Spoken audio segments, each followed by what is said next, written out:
child started shaking without warning. The Korean Mafia boss felt it in his arms and scanned the room, already expecting violence.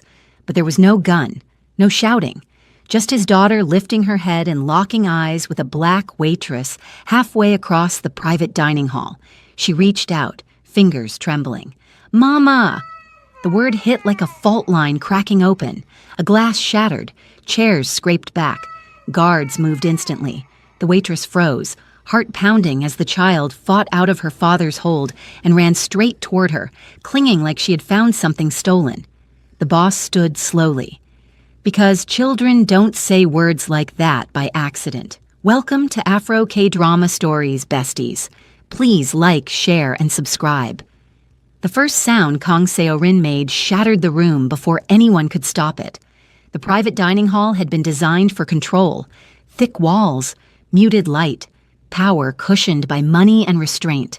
Men who owned ports, banks, and entire districts sat comfortably, secure in the belief that nothing unexpected survived in spaces like this. At the center sat Kang Jae-hyun, still and unreadable, his daughter resting against his chest like a fragile extension of his heartbeat. She had not spoken in 2 years. Doctors had named her silence with clean words, trauma, withdrawal, selective mutism. Jae-hyun had paid every specialist who promised certainty. None had given him sound. So when Seo-rin suddenly stiffened, he felt it immediately. Her small body went rigid. Her breathing caught. Then her eyes locked onto someone across the room. Nia Carter was already halfway turned away, tray balanced at her hip, prepared to disappear the way waitresses learn to do in rooms full of power. She had served quietly all evening, careful not to draw attention, careful not to exist beyond function. The air shifted anyway. Seo-rin leaned forward, one small hand stretching out, fingers trembling with urgency that did not belong to a stranger. Jae-hyun's arm tightened around her without thought, instinct screaming warning, then her lips parted. Mama. The word fell wrong, heavy, dangerous. A glass slipped from a man's hand and shattered softly against the floor. Conversation died mid-breath. Fear rippled outward, silent but sharp. Nia froze, spine locking as the sound struck her chest like a blow. Mama! The word did not feel foreign. It felt stolen. Seo-rin said it again, louder now, her voice rough from disuse but certain. Her face crumpled as if the word had unlocked something she could no longer hold back. She reached harder, her body straining toward Nia with desperate recognition. Nia's tray tilted. A fork clattered to the carpet. Her heart pounded so violently she thought she might collapse. This wasn't confusion. This wasn't guessing. This was knowing. Kang Jae-hyun stood. He didn't rush. He didn't speak. He moved with the calm that ended men's lives without spectacle. The room parted instinctively. His eyes never left Nia, sharp and searching, stripping her for threat, for intent, for manipulation. Seo-rin sobbed once and stretched both arms toward the waitress. Jae-hyun crossed the space in measured steps and stopped just short of her. Up close, he saw it. The shock in Nia's eyes wasn't fear of him. It was recognition she didn't understand. Then he did something that froze the room. He lowered his daughter. Seo-rin slid from his hold and crossed the distance on unsteady legs, collapsing into Nia's waist like she had finally found gravity. Her crying stopped instantly. Her breathing evened. Peace settled over her small body as if a switch had been flipped. Nia's hands hovered, unsure, then settled against the child's back, guided by instinct older than memory. The room understood all at once. This was not coincidence. And Kang Jae-hyun realized with chilling clarity that the most dangerous woman in the room was no longer invisible. She was the one his daughter had just chosen. The room stayed frozen as Min Tae-seok appeared at Jae-hyun's shoulder, moving so smoothly he seemed to rise from the carpet. His eyes swept the diners once, and every spine straightened. No one spoke. No one dared to pretend this was normal. Nia felt Seo-rin's small arms locked around her waist, the child's cheek warm through thin fabric. The girl's breath had already evened, as if Nia's body was the only safe place left. That fact pressed into Nia's chest harder than fear. Jae-hyun watched them with a stillness that felt like a blade held inches from skin. He lifted a hand, not toward Nia, but toward the room, and guards shifted. Exits were covered. Phones were lowered. A man near the back tried to smile, then stopped. Min Tae-seok spoke quietly to the restaurant manager, Lee Sun-woo. The manager nodded too fast, face pale, then turned away as if he couldn't bear to be the one who had allowed this on his floor. Nia tried to move, but Seo-rin tightened her hold and made a soft sound against Nia's stomach, more plea than protest. Nia's hands hovered, then settled on the child's shoulders, gentle, careful, as if touching too firmly would wake a nightmare. Jae-hyun closed the distance by a single step. His presence filled the space between them. Nia's pulse jumped as his gaze dropped to Seo-rin's grip, then lifted to Nia's face. Suspicion sat there, sharp and awake, but beneath it was something worse, fear that this was real. Min Tae-seok opened the terrace door behind them. Cool night air poured in. Nia realized they were being moved, and a cold wave rolled through her. People didn't get moved by men like this unless the world had changed. Still, no hand touched her. Two guards positioned themselves to either side, leaving Nia a narrow corridor to walk through. Jae-hyun didn't command her with words. He simply turned, and the room obeyed. Seo-rin refused to let go, forcing Nia to take small steps with the child attached to her like a promise. They passed diners who stared at Nia as if she'd become a weapon. Some looked curious. Most looked terrified. One man's eyes flashed with calculation, and Min Tae-seok's gaze pinned him so hard the man looked away. The hallway beyond the dining room was private, silent, lined with cameras that turned as they passed. Nia's mouth went dry. Seo-rin's fingers remained fisted in fabric. At the elevator, the doors opened before Min Tae-seok reached the button. Inside, mirrored walls reflected Nia's face, wide-eyed, breathing shallow, holding a child she did not understand. Jae-hyun stepped in last, towering behind her, his reflection watching her like an accusation. The doors closed, sealing them in. Then the elevator began to descend. The elevator opened into a corridor that didn't belong to the restaurant. The carpet was darker, the air colder, the silence thicker like the building had, a second spine hidden inside it. Min Tae-seok stepped out first, scanning corners that were already empty. Nia followed, Seo-rin still glued to her. The child refused to look at anyone else, fingers gripping Nia's apron as if it might vanish. Jae-hyun moved behind them, close enough that Nia felt heat at her back without being touched. It was worse than a hand. It was awareness. A door ahead unlocked before anyone reached it. Inside was a suite with warm light and no windows, stocked like someone expected emergencies. Water, blankets, a first aid kit, a couch positioned to face the door. Nia's stomach tightened. This wasn't comfort. This was strategy. Seo-rin climbed onto the couch and pulled Nia down with her, curling into Nia's side with a sigh. The ease of it made Nia's eyes sting. She forced herself to breathe, to stay present, to not let emotion become weakness. Min Tae-seok stood by the door, phone to his ear, speaking in low bursts. Names cut through the hush. Chairman Park Dae-sung, Choi Myung-ho. Nia didn't know them, but she heard the urgency tighten. Jae-hyun stayed near the table, gaze fixed on Nia like he was trying to solve an equation that kept changing. When he looked at Seo-rin, relief edged with anger crossed his face, as if the child's calm only sharpened the question of why she needed Nia at all. Nia finally found her voice, thin but steady, and asked where they were. Jae-hyun answered with a glance toward the ceiling, then toward the door. Nia understood he wasn't giving her facts she could weaponize. Every wall here had ears. Seo-rin shifted and touched Nia's cheek with 2 fingers. The gesture was gentle, precise, like she'd done it before. Nia froze. Her skin warmed under that tiny touch, and a memory tried to surface. White lights, cold sheets, pain behind her eyes. Jae-hyun saw Nia's reaction. His focus snapped from suspicion to something darker, because he smelled truth in the way she fought not to tremble. Min Tae-sok ended his call and stepped inside. He met Jae-hyun's eyes and gave a subtle shake of his head. Not safe. Not yet. Jae-hyun stepped closer, stopping just short of her knees. Seo-rin looked up at him, then back at Nia, and made a soft sound like she was choosing again. Min Tae-seok's hand went to his earpiece. A voice hissed through it, fast. Jae-hyun's jaw flexed. He slid his phone across the table toward Nia. On the screen was her face, captured tonight, and another photo from years ago alone. At the door, the lock clicked twice from the outside. The door opened, and a woman in a white coat entered without looking surprised. Dr. Han Yoon-mi carried a small case and the kind of calm that belonged to people who had seen too much to waste emotion. She glanced at Seo-rin, then Nia, then Jae-hyun, and Nia felt the hierarchy in that order. Seo-rin tightened against Nia as if sensing change.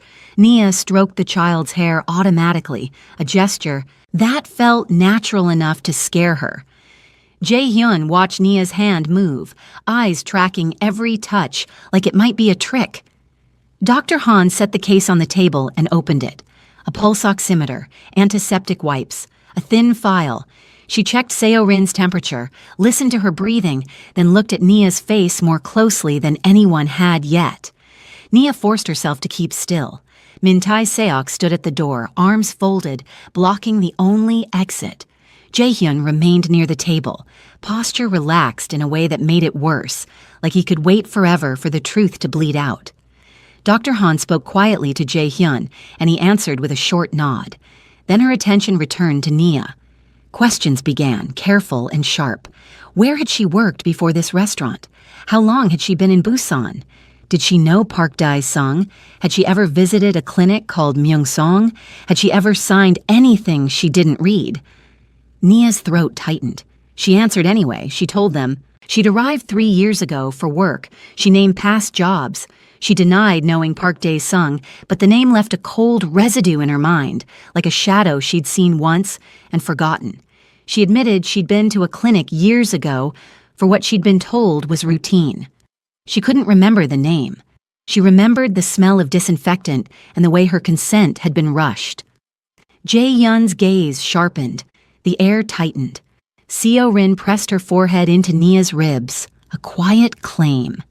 Nia's hand kept stroking, steadying, even as fear climbed. The child's calm felt like proof, and proof was dangerous. Dr. Han's eyes caught on a thin scar near Nia's wrist, small and pale. Nia hadn't noticed it in years. Dr. Han's expression changed, just a fraction, Jae-hyun noticed. Dr. Han pulled out a sealed swab kit and set it on the table between them. Nia's stomach dropped as she understood what they were about to take. Then Seo-rin lifted her head, looked directly at Jae-hyun, and said the word again, softer, clearer. Mama.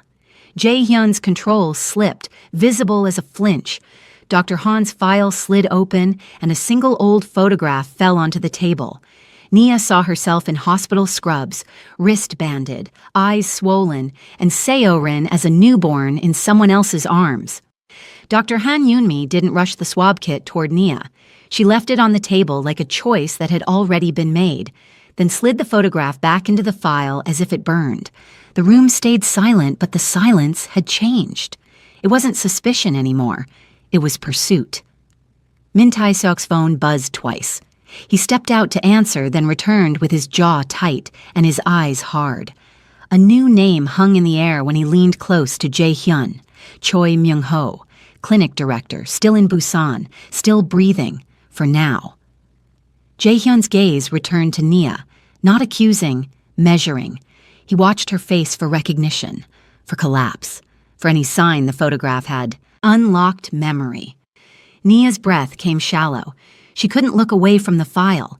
She couldn't stop seeing the hospital wristband, the newborn, the way her own eyes in that picture looked drugged and terrified. Seo-rin crawled higher into Nia's lap and pressed 2 fingers to Nia's cheek again, soothing herself the way a child did with a mother. The touch steadied Nia and shattered her at the same time. Her body knew this child. Her mind just couldn't prove it yet. Dr. Han opened the swab kit and held the stick out. Nia hesitated, then took it, hands trembling. The cotton brushed the inside of her cheek. The simple motion felt obscene, like destiny reduced to biology. Dr. Han sealed the sample, labeled it, then turned to Seorin. Seorin watched the kit with solemn focus, then leaned toward Nia's hand as if to protect it. Dr. Han didn't force anything. She waited until Seorin relaxed against Nia again, then swabbed quickly, gently, avoiding tears. Jae-hyun didn't move during any of it. The stillness in him felt dangerous. When Dr. Han sealed the second sample, he finally exhaled, slow and controlled, as if committing himself to whatever the result would demand. Min Tae-seok's men arrived in pairs, silent as shadows, and carried equipment into the suite. A printer, a laptop, a medical case. This test would not leave his orbit. No lab technician would gossip. No rival would intercept it. Nia realized she was inside a machine that could erase evidence and create it. Dr. Han inserted the samples into an analyzer. Lights blinked. A timer appeared.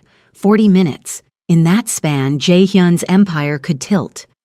Nia tried to speak, to explain her life, her loneliness, her ordinary routines, but every sentence felt like pleading. Jae-hyun watched her without giving comfort. He was not cruel.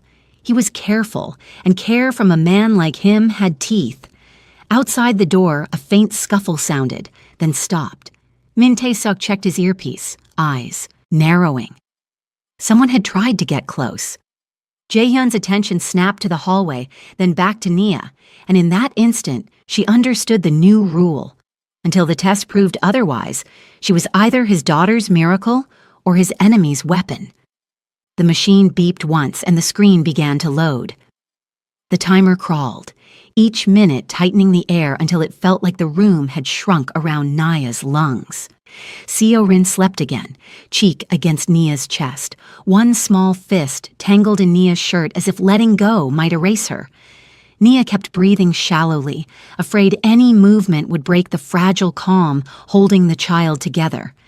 Jae-hyun didn't sit. He paced once, then stopped, then stood still again, eyes fixed on the analyzer as if staring could change the outcome. Min Tae-seok spoke in murmurs at the door, receiving updates, issuing quiet commands. Somewhere outside this suite, men were moving because a test was running. Dr. Han watched the screen without, blinking. Her calm was practiced, but Nia saw the tension in her fingers as they tapped once against the table. The photograph in the file had not been a mistake. It had been bait for truth. Nia tried to rewind her life. The clinic, the paperwork, the sedation she'd been told was normal. A doctor who avoided eye contact, the sensation of trying to speak and finding her tongue thick, useless, then waking with cramps and a strange emptiness, told it was normal, told not to worry, told she was done. The analyzer beeped softly and the timer vanished. Dr. Han stepped closer. A loading symbol spun. Jae-hyun's gaze slid to Nia, then back to the screen, as if he couldn't decide which would hurt more, betrayal or miracle. Seorin stirred at the sound, eyes fluttering open. She looked first at Nia, then at her father.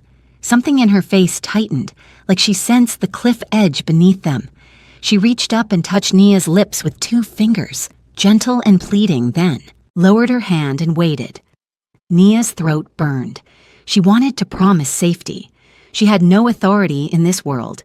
She only had presence, and it was already being tested. The screen flashed, then filled with text. Dr. Han read it first. Her calm cracked into shock. She looked at Jae-hyun like she was bracing for impact.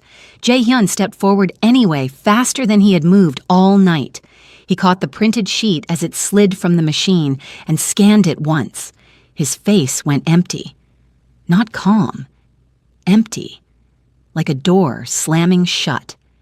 Nia watched his eyes lift, dark and unreadable, and for the first time she feared him more than she feared the unknown. He crossed to the table and placed the paper down in front of her with slow precision. The words blurred at first, then they snapped into focus. Probability of maternity, 99%. Min Tae-seok's phone vibrated again, but Jae-hyun didn't look away from Nia for once. Nia's body went cold. Her hands began to shake. The room tilted. Seo-rin made a small sound and crawled fully into Nia's arms, settling there like the result had only confirmed what she'd always known. Jae-hyun's voice finally broke the silence, low and lethal as he turned toward Min Tae-seok with a single order in his eyes. "Find the people who stole my daughter." The words on the paper didn't feel real. They felt like a trap written in numbers. Nia stared until her eyes burned. Her mind tried to reject it, but Seo-rin's arms tightened around her neck, warm and trusting, and her body answered with a grief so sharp it made her nauseous. 2 years of silence, 2 years of longing locked inside a child who had been waiting for her. Jae-hyun didn't explode. That was the first twist. He stood very still, face emptied of emotion, like rage had been sealed behind steel. Min Tae-seok watched him carefully, ready for the moment, restraint cracked. Dr. Han moved first. She slid the file open and placed more pages on the table. Not toward Nia, but toward Jae-hyun, as if the truth belonged to his hands. The documents were clinical, cold, but the story inside them was violent. A surrogacy arrangement registered under a different name. A consent form signed with a handwriting that wasn't Nia's. A sedation record marked heavier than necessary. A transfer note stamped with Myeongsung Clinic's seal and Choi Myung-ho's signature. Nia's breath hitched as memories surfaced in fragments. Bright lights, a needle, a nurse who wouldn't meet her eyes, the sensation of trying to speak and finding her tongue thick, useless, then waking with cramps and a strange emptiness, told it was normal, told not to worry, told she was done. Dr. Han's eyes met Nia's briefly, apology flickering there, then she looked away. She hadn't been innocent. She'd been present somewhere near the edges. Min Tae-seok's phone buzzed again. He answered quietly, then stiffened. He whispered the update to Jae-hyun. Choi. Myung-ho was missing. The clinic's records had been wiped overnight. Someone had anticipated this moment. The wiped files meant the truth had a guardian, and that guardian was close to them tonight. Jae-hyun's gaze lifted from the paperwork to Dr. Han, and the air turned colder. Dr. Han didn't flinch. She reached into her case and pulled out an old envelope, yellowed at the edges. She set it down like a confession. Inside was a hospital bracelet with Nia's name and a date that matched Seo-rin's birth. Nia's stomach dropped. She hadn't kept that.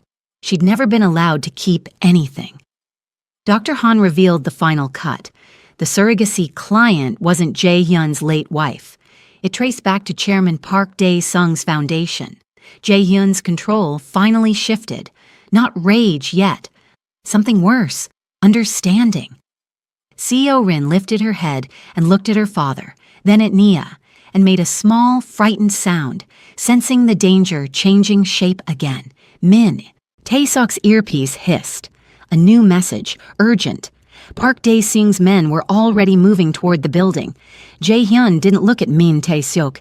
He looked at Nia, eyes dark with a vow he hadn't spoken yet, and Nia realized the lie wasn't only that her child had been stolen, it was that the theft had never ended. Outside the suite, a keycard scraped, then the door handle began to turn. The door didn't burst open. That was the first mistake. It eased inward, slow and deliberate, like whoever stood behind it wanted everyone inside to understand this was not an intrusion. It was a visit. Chairman Park Dae-sung stepped into the suite wearing calm like a tailored suit, his hands visible, his smile polite enough to pass in any other room. Behind him, Choi Myung-ho hovered half a step back, face pale, eyes darting to the analyzer, the papers on the table, the child in Nia's arms. Sweat darkened his collar. He already knew the lie was collapsing. The air changed. Instantly, Min Tae-seok's body went rigid. Guards tightened their formation without moving closer. Jae-hyun did not greet Park. He did not acknowledge him at all. His focus stayed on Seo-rin, then slid to Nia, then finally lifted, slow, lethal, to the man who had just walked into the heart of his life. Park's eyes flicked to the paper on the table. Probability of maternity, 99%. The smile on his face adjusted, thinner now, but still present. He took one more step inside and stopped, as if crossing an invisible line might cost him something he wasn't ready to pay. Seo-rin stirred. She sensed the shift before anyone spoke. Her body tensed against Nia's chest, fingers clutching tighter, her breathing uneven. Nia felt it immediately and adjusted, rocking gently, murmuring without words. The child's face pressed into her neck, hiding. That single movement did more damage than any accusation. Park noticed. His gaze lingered too long on the child's grip, on the way her shoulders relaxed only against Nia. Something like irritation crossed his face before he masked it. Choi Myung-ho swallowed hard and took a half-step forward, as if compelled to explain himself before he was asked. His mouth opened. Jae-hyun raised one finger. Choi froze. Silence stretched. Heavy. Intentional. The kind that made men confess just to escape it. Park's eyes sharpened, calculating exits that didn't exist. Min Tae-seok's hand hovered near his earpiece, waiting for the signal that would turn this room into a tomb. Jae-hyun finally moved. One step, then another, slow enough to be merciful. He stopped inches from Park, close enough that the older man's confidence cracked just slightly. Jae-hyun looked past him, to Choi. The question came without words. Choi broke. His knees buckled as if the truth had weight. He grabbed the edge of the table to stay upright, breath stuttering. His voice came out hoarse, rushed, spilling over itself. He spoke of contracts disguised as charity, of consent forms swapped after sedation, of instructions from Park's foundation to move quickly, quietly, before questions could form. Nia felt the room spin. Seo-rin whimpered softly, reacting to the panic in Choi's voice, and Nia tightened her hold instinctively, shielding her ears, her face, her world. Park's smile vanished. He turned sharply on Choi, fury flaring now, raw and unhidden. His hand lifted. Min Tae-seok moved faster. Choi was pulled back, restrained, his confession cut short by force. Park straightened immediately, composure snapping back into place, eyes cold as glass. Jae-hyun watched it all without blinking. Then Park spoke. Not to Jae-hyun, to Nia. He addressed her gently, almost kindly, as if she were a misunderstanding instead of a wound. He spoke of necessity, of arrangements made to protect powerful interests, of how difficult it was to keep a child safe in a dangerous world. Seo-rin made a sharp sound.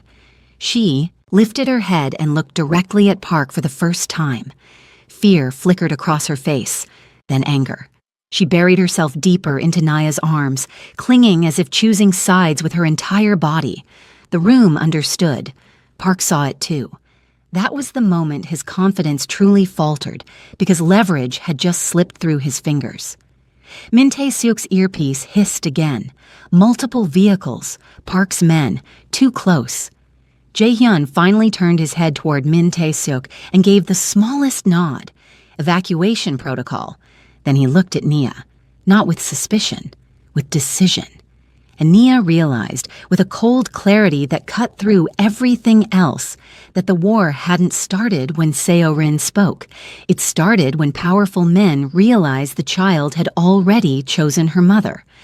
Outside the suite, alarms began to sound, not loud, but unmistakable. And inside, the line between protection and possession was about to be tested. The alarms didn't scream. They pulsed, low, rhythmic, controlled. The kind that told trained men exactly what to do without alerting the wrong ears. Red indicators lit the walls in sequence, closing corridors, rerouting elevators, sealing floors.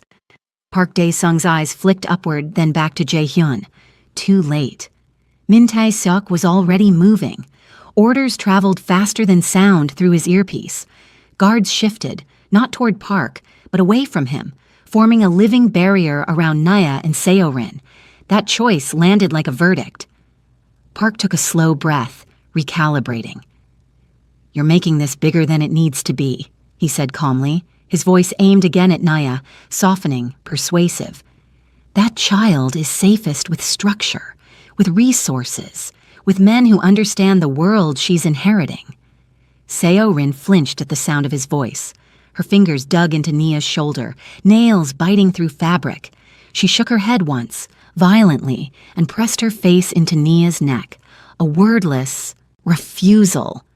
Nia felt heat rush through her chest. Something protective snapped fully into place.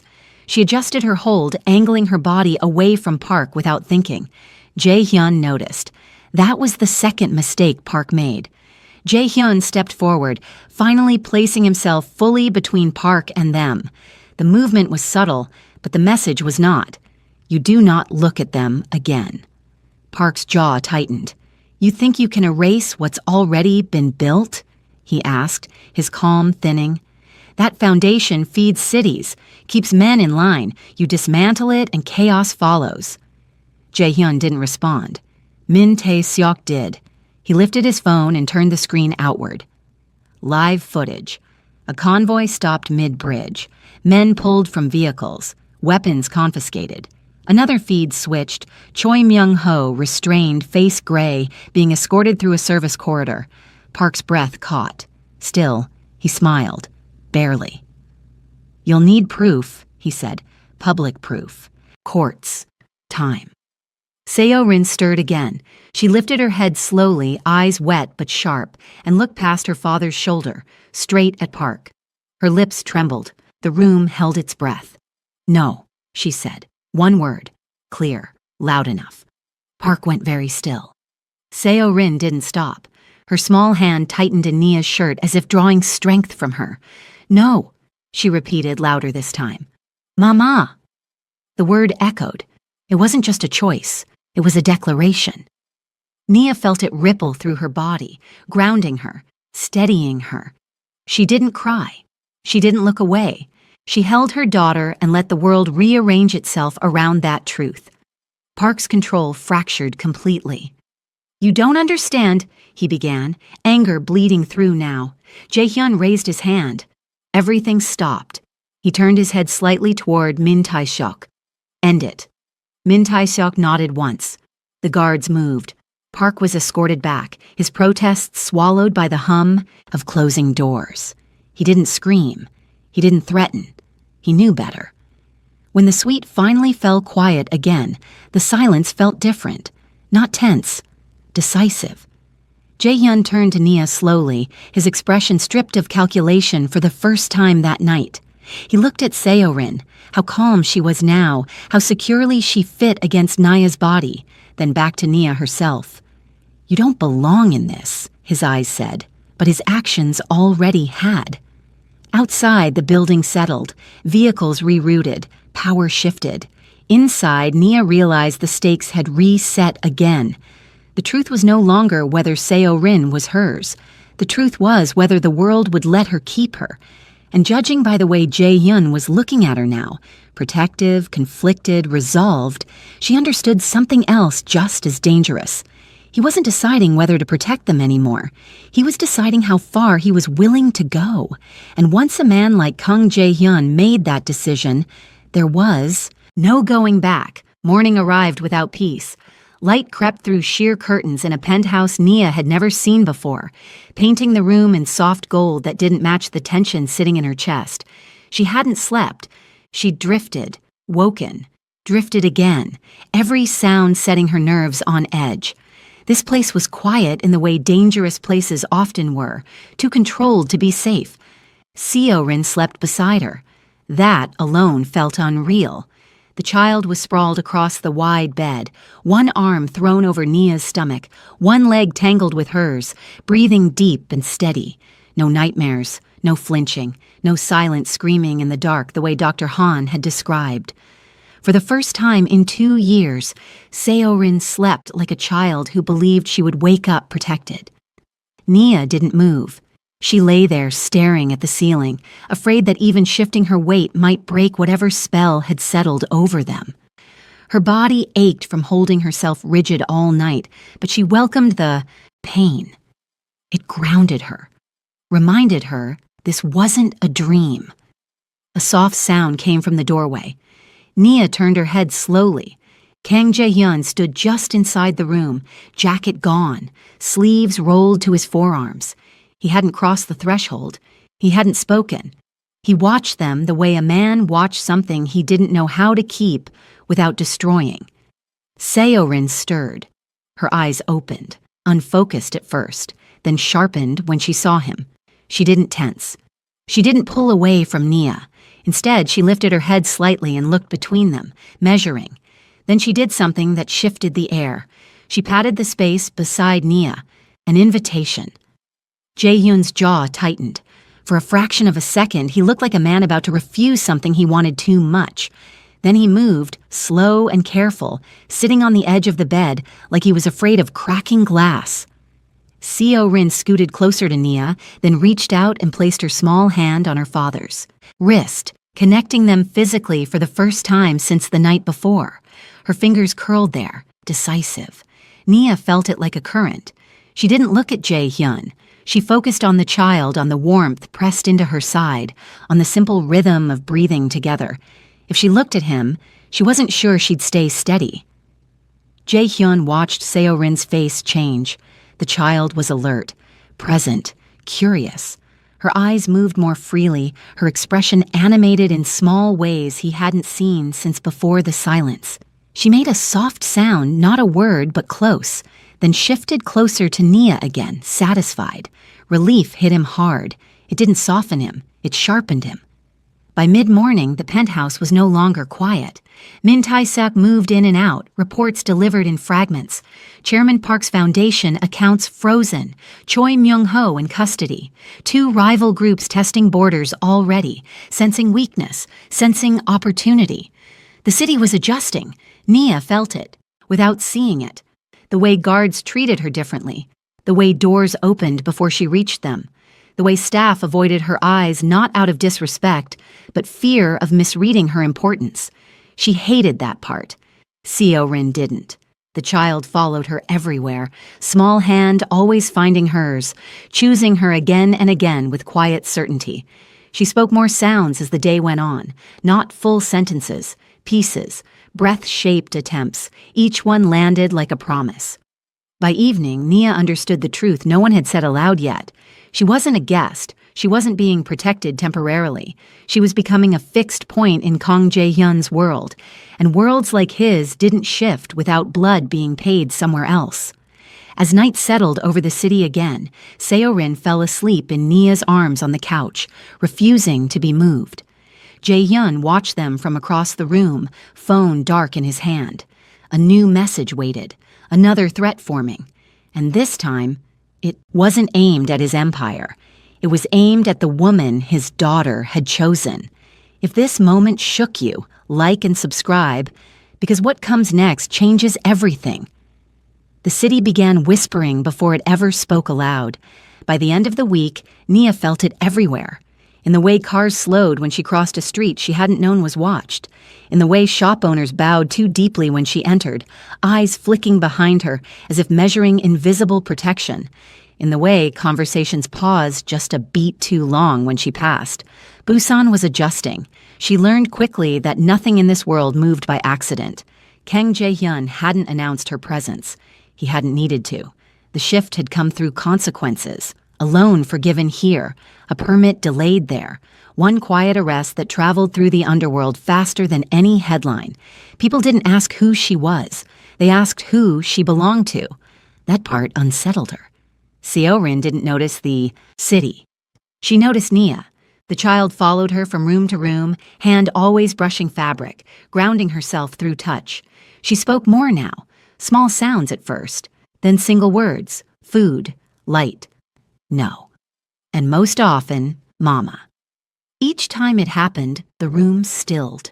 Jae-hyun pretended not to listen, but Nia saw the way his shoulders loosened, the way his gaze softened for half a second before he locked it down again. He spent more time near them without intruding, standing in doorways, sitting across the room pretending to read reports while watching Seorin breathe. At night, when the penthouse quieted, Nia felt his presence most. Not in touch, in restraint. He never crossed lines, never sat too close, never reached for what was clearly becoming precious to him. That discipline carried weight. It pressed into the air between them, making every glance feel like a choice delayed, not denied. Min Tae-seok brought news that never settled, a rival testing supply routes, a former Park loyalist disappearing, rumors that Seo-rin's silence breaking had triggered something larger, something unstable.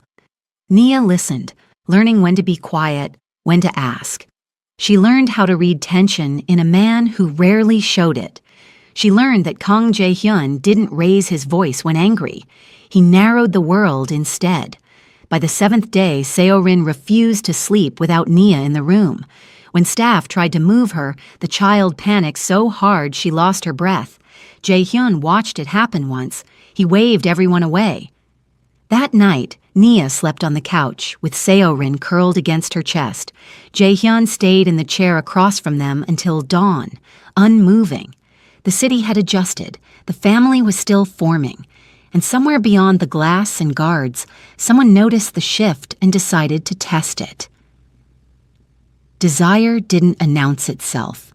It crept in through proximity, through shared responsibility, through exhaustion, through the way Nia caught Jae-hyun.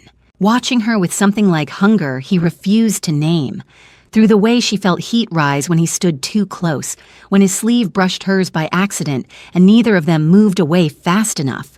They didn't talk about it. That was the danger. Seo-rin felt it first. Children always did. She began pulling them closer together, insisting they sit near each other, climbing into Nia's lap only when Jae-hyun was close enough to touch her back too. She laughed more then, spoke more, as if the tension fed her. Nia hated herself for noticing how Jae-hyun's hand steadied Seo-rin with absolute gentleness, for how careful he was with small things, with fragile things. It complicated the image she'd built to protect herself. One afternoon they stood together on the balcony overlooking the city. Seo-rin napped inside. The wind carried salt and exhaust and something metallic. "You should hate me," Nia said quietly. Jae-hyun didn't look at her. "I don't." "That's worse." His jaw tightened. "I didn't choose how she came into this world. You chose what to do after." He turned then, eyes dark, searching her face. "So did you." The words hung between them, sharp and intimate. Nia's breath caught. She felt the pull, undeniable now, frightening in its inevitability. A sound cut through the moment. Glass shattered below. Min Tae-seok's voice crackled through the comm system. An incident. A warning shot. No injuries. A message delivered the old way. Jae-hyun moved instantly, stepping back into command. Desire sealed away like a weapon he couldn't afford to deploy. Nia watched the shift with a strange ache. Romance, she realized, was not safe here. It was leverage, and someone had just noticed it. The first threat came wrapped as care. A gift arrived at the penthouse gates just after sunset. No return address, no note. Only a small wooden box delivered by a courier who refused eye contact and left. Too quickly. Min Tae-seok insisted on opening it first. Inside lay a child's shoe. Seo-rin's. Nia felt the blood drain from her face as recognition hit. It wasn't missing. It was one from a pair Seo-rin had worn days earlier. A silent message. "We can reach what you love." Jae-hyun didn't shout. He didn't break anything. He closed the box slowly and handed it back to Min Tae-seok, eyes already distant, calculating trajectories of violence. Seo-rin sensed the shift immediately. She clung to Nia, shaking, her earlier words dissolving into frightened sounds. Nia held her tight, fighting panic, forcing her voice to stay calm. Jae-hyun watched them and felt something in him harden past strategy. This was no longer about power. Min Tae-seok confirmed it minutes later. Surveillance flagged a tail near Seo-rin's therapy center, a vehicle registered to a shell company tied to Kwon Il-jae, a rival who had stayed quiet too long. The warning had been deliberate. Jae-hyun made a decision without asking anyone's permission. By nightfall, Seo-rin was moved to a secure wing beneath the penthouse, hidden layers deep. Nia went with her without hesitation. Guards doubled, routes changed, the city tightened its grip. As Jae-hyun prepared to leave to deal with Kwon Il-jae personally, Nia stopped him at the door. "If you go," she said, voice steady despite the fear clawing inside her, Don't come back unless you're done." He looked at her then, truly looked, and something unspoken passed between them. Promise, danger, and a future neither of them could afford to imagine yet. He nodded once. Outside, engines turned over. Inside, Nia held her daughter and understood the truth fully now. Love had been noticed, and in this world, that meant war. Night swallowed the city without apology. Kang Jae-hyun didn't leave through the front gates. He vanished downward into corridors that never appeared on blueprints, moving with men who didn't ask. Questions because questions slowed outcomes. Above them, Busan glittered, unaware that borders were being redrawn beneath its feet. Nia felt the absence the moment he was gone. Not relief, not safety. Weight. The kind that settled in the chest and refused to move. She stayed in the secure wing with Seo-rin, lights dimmed, cameras humming softly. Guards stood at measured distances, never staring, never relaxing. Every few minutes, Min Tae-seok's voice filtered through comms with clipped updates that revealed nothing and everything. Seo-rin wouldn't sleep. She paced in small circles, fingers gripping Nia's shirt, eyes darting at every sound. Her words fractured into half-syllables, fear pressing against language that hadn't fully returned yet. Nia knelt with her, breathing slow, grounding them both. She didn't tell stories. She didn't promise safety. She stayed present. That was the only currency that mattered. Hours dragged. Somewhere far from the penthouse, a warehouse went dark. Somewhere else, a convoy stalled on a bridge with no police report filed. The city kept breathing, but its pulse quickened. Then a feed flickered on one of the monitors. Min Tae-seok appeared, blood on his sleeve, eyes steady. He didn't speak. He tilted the camera just enough for Nia to see Kwon Il-jae on his knees, hands bound, face split with panic and disbelief. Jae-hyun stood behind him, unreadable, rain slicking his hair, the night pressed tight around his shoulders. Seo-rin gasped. The sound cut through the room like a blade. Jae-hyun looked up at the feed, straight into the lens, as if he could see her through it. For a moment, something human surfaced. Relief, urgency, a promise without words. Then the feed cut.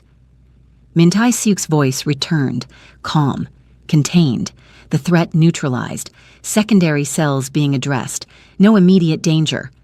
Nia exhaled for the first time in hours. Seo-rin sagged against her and fell asleep instantly, exhaustion, claiming victory. Nia held her staring at the dark monitor, knowing this calm was temporary. Violence in this world didn't end things, it rearranged them. When Jae-hyun returned just before dawn, he didn't come to Nia. He went first to Seo-rin. He knelt beside the couch and watched his daughter sleep against Nia's chest, her fingers still curled in fabric. He didn't touch her. He didn't wake her. He stayed there long enough to be changed by it. By morning, the city had adjusted again. The shift became visible in daylight. News broke without names. An industrial accident, a financial audit, a sudden resignation. The language was clean, sanitized, but the message was loud for anyone who listened correctly. Power had moved.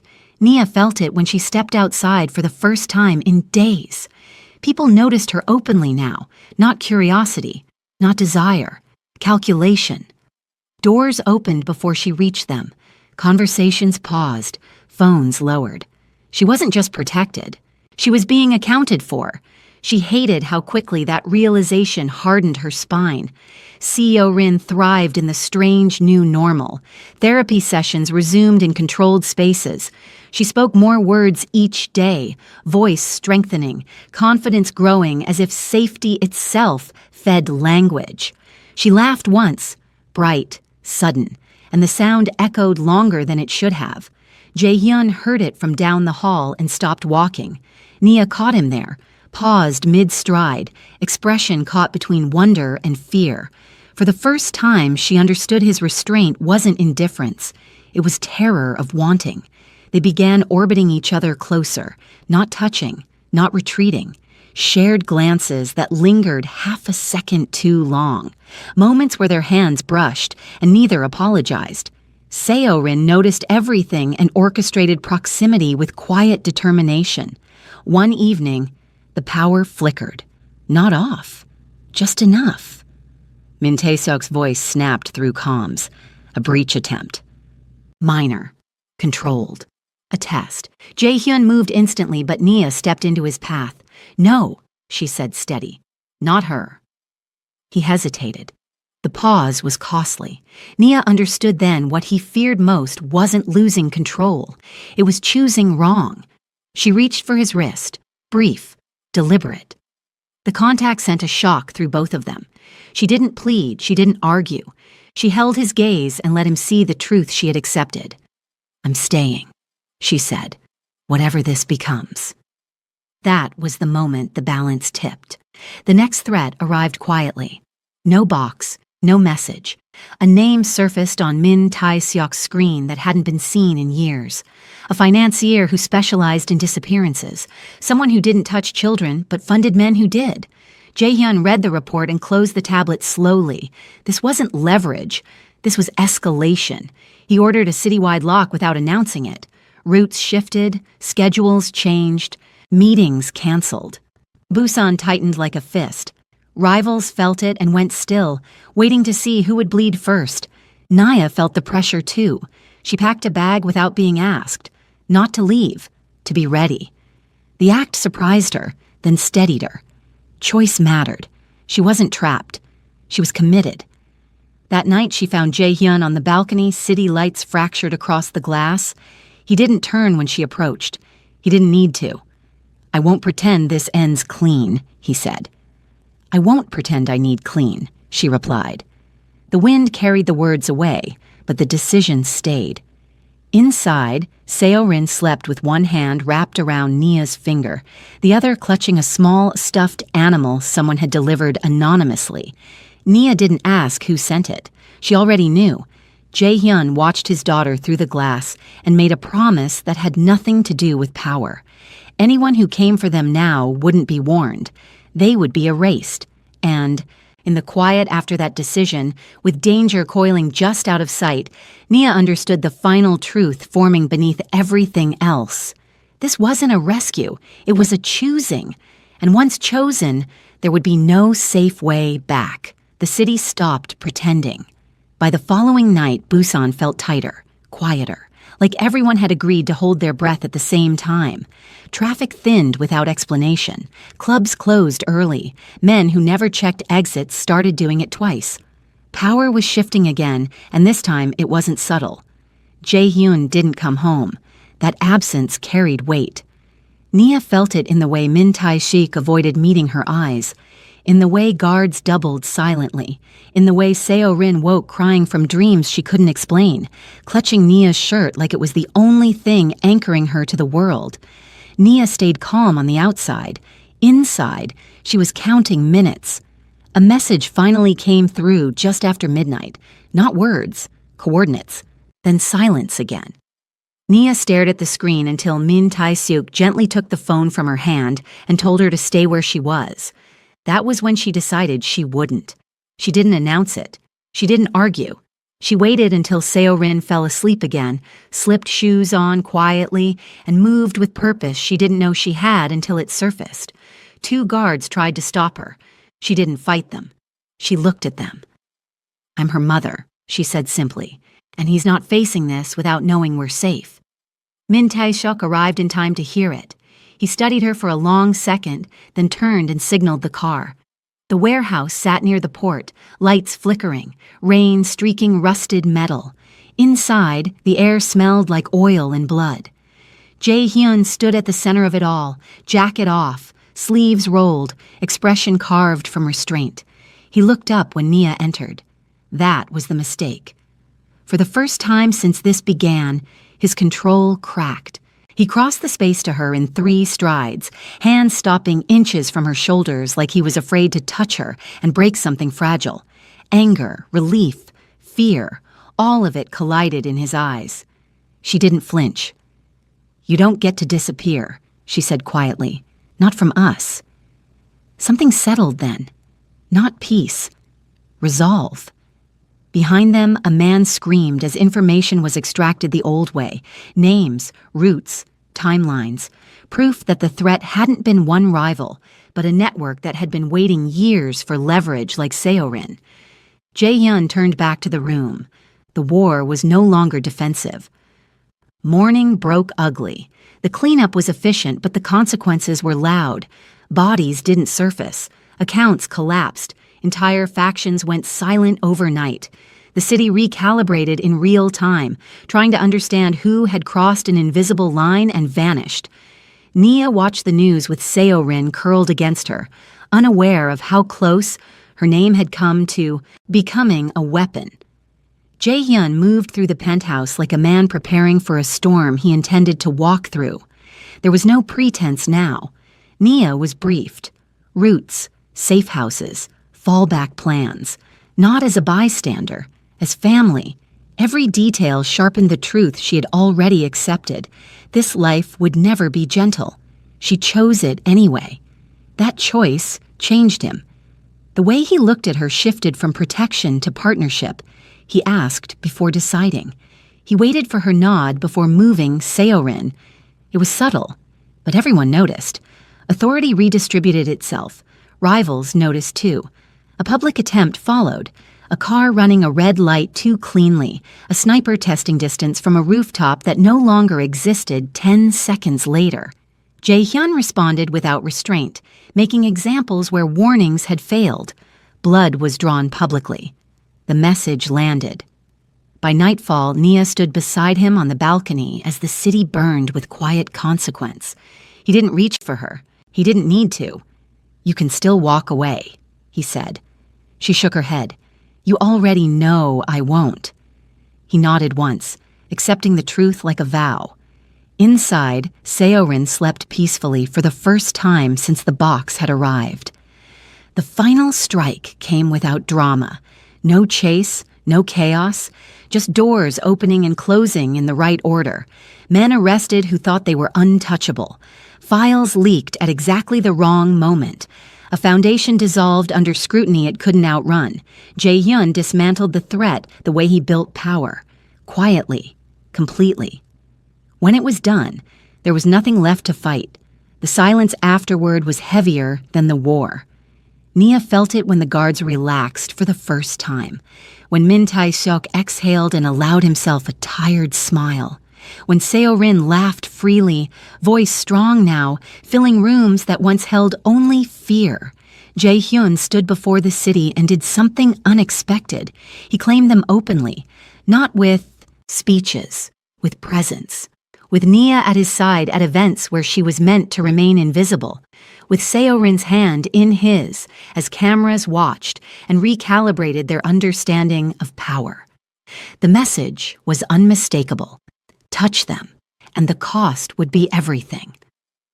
That night, after the last meeting ended and the city finally slept, Jae-hyun stood in the doorway of the room where Nia tucked Seorin into bed. He waited, always waiting. Nia approached him without hesitation. This time, when she reached for his hand, he took it. The contact was steady, certain, not desperate, not restrained, chosen. Outside, Busan settled into a new shape. Inside, the future locked into place. And for the first time since Seorin had spoken that impossible word, the danger didn't retreat. It bowed. The night didn't end when danger bowed. It simply changed posture. Busan breathed again, but it did so carefully, like a city aware that the ground beneath it had shifted and might shift, again. The convoy dispersed without spectacle. Streets reopened. Lights flickered back to normal rhythms. On the surface, life resumed. Underneath, every line of power had been redrawn with a steadier hand. Inside the penthouse, quiet pressed in. Nia stood at the window long after the city settled, watching reflections slide across the glass. Her body still hummed with adrenaline she hadn't asked for. Behind her, Seorin slept deeply, one arm flung across a pillow, mouth parted in the unguarded way of children who finally feel safe. The sight anchored Nia more than any promise ever could. She turned and found Jae-hyun watching her, not from across the room, from closer than before, close enough that she felt the warmth of him without being touched, close enough that the space between them felt intentional rather than accidental. Neither of them spoke. They didn't need to. The war had ended loudly enough to make silence meaningful. He moved first, not toward her, but past. Her, kneeling beside Seorin. His hand hovered, then settled lightly against the child's hair. The touch was reverent, careful, as if he still feared she might vanish if he pressed too hard. Nia watched his shoulders ease as he stayed there, breathing matching the slow rise and fall of his daughter's chest. When he stood again, his face had changed, not softened, clarified. "I'm done pretending this is temporary," he said. The words landed steady, without heat. Not a confession, a decision. Nia nodded once. She had reached that truth hours ago, maybe days. She had crossed the invisible line the moment she walked into the warehouse and refused to be left behind. They didn't seal it with a kiss. That would have been too easy. Instead, they stood there, sharing the weight of what came next, knowing intimacy would be built from endurance rather than impulse. The next morning came with consequences. Meetings stacked back to back, calls layered over each other, names resurfaced that hadn't been spoken aloud in years. The dismantling of Park's remaining influence accelerated, not with raids or headlines, but with audits, resignations, quiet arrests that never reached the news cycle. Men vanished into process, money froze mid-transfer, assets dissolved into nothing. Nia watched the machine move and learned where she fit inside it. She wasn't hidden, she wasn't paraded. She was placed deliberately where visibility mattered and absence would be noticed.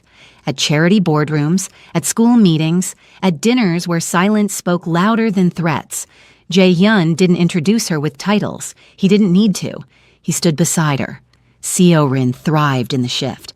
She attended school under discreet protection, her laughter returning in full-bodied bursts that startled even her teachers. Her words came faster now, sentences tumbling out as if she were making up for lost time. She spoke openly of Nia, of home, of safety, with the blunt honesty only children possessed. The city listened, not because a child spoke, but because power didn't correct her. Whispers followed, but they carried a different tone now, less curiosity, more acceptance, a recalibration of what mattered. One afternoon, as rain streaked down the windows and traffic below slowed to a crawl, Seo-rin asked a question that rearranged everything. "Are you staying forever?" Nia didn't answer immediately. She looked at Jae-hyun first, not for permission, but for truth. He didn't hesitate. Yes. The certainty in his voice settled the child completely. Seo-rin smiled, satisfied, and returned to her coloring as if the future had just been filed neatly into place. That night, after the penthouse dimmed and the city blurred into distant light, Jae-hyun brought Nia to a room she hadn't entered before. No guards, no cameras, just space and quiet and the truth waiting. He didn't kneel. He placed the ring in her hand. It was simple, heavy, designed to last rather than impress. She felt its weight immediately, not as possession, but as responsibility shared. "I won't offer you peace," he said. "I can offer you honesty, protection, choice, every day." Nia closed her fingers around the ring. "That's more than peace." They sealed it then, not with spectacle, but with closeness. A kiss that carried restraint and hunger in equal measure. A promise built from survival rather than fantasy. The city adjusted again. This time, it didn't resist. Their marriage was private by design. A small gathering, trusted witnesses, no press, no announcements. Power didn't need celebration to be real. Seo-rin stood between them, solemn and proud, as if presiding over something sacred. When it was done, she declared it perfect and demanded cake. Life followed. Not calm, not easy, but grounded. Nia learned to move through rooms that once intimidated her without shrinking. She challenged decisions when they brushed, too close to cruelty. Jae-hyun listened. Sometimes he argued. Sometimes he changed course. The balance they struck wasn't gentle, but it was real. Enemies tested it. They always did. A shipment delayed, a rumor seeded, a subtle attempt to isolate her from public view. Each move was met with response calibrated precisely to discourage repetition. Not rage, precision. Seorin remained untouched. That was the line no one crossed twice. Years layered themselves slowly, marked by growth rather than fear. Seorin's voice became a constant presence, bright and confident, filling rooms that once echoed with silence. Her questions sharpened, her understanding deepened. She learned what her father did without inheriting his darkness. She learned what her mother endured without inheriting her wounds. The city watched her grow and learned a different lesson about legacy. On a quiet evening, long after the past had loosened its grip, Nia stood again by the window. Her hand rested over the gentle curve of her belly, the life there moving faintly, insistently. Seorin pressed her ear close, listening with exaggerated seriousness. "She's kicking," Seorin announced. Nia smiled. "She's impatient." Jaehyun watched them from the doorway, something unguarded settling permanently into him. The silence that once haunted his world was gone. In its place lived laughter, argument, warmth, and consequence. Outside, Busan remained dangerous. Power still demanded vigilance. Darkness never fully retreated, but inside these walls, love had done what fear never could. It endured, and for the first time, that endurance felt like enough.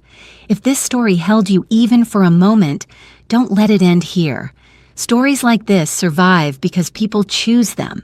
If you felt Nia's fear, Seorin's courage, or the weight of every choice that reshaped Busan, let me know by hitting like right now.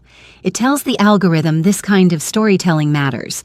Subscribe if you want more dangerous love, slow burn tension, and stories where power never overshadows the heart. Turn on notifications so you don't miss what comes next, because the next story will go even deeper. And if one line stayed with you, one moment hit too close, drop a comment. I read them. They shape what I write next. This isn't just content, it's a world. Stay with me.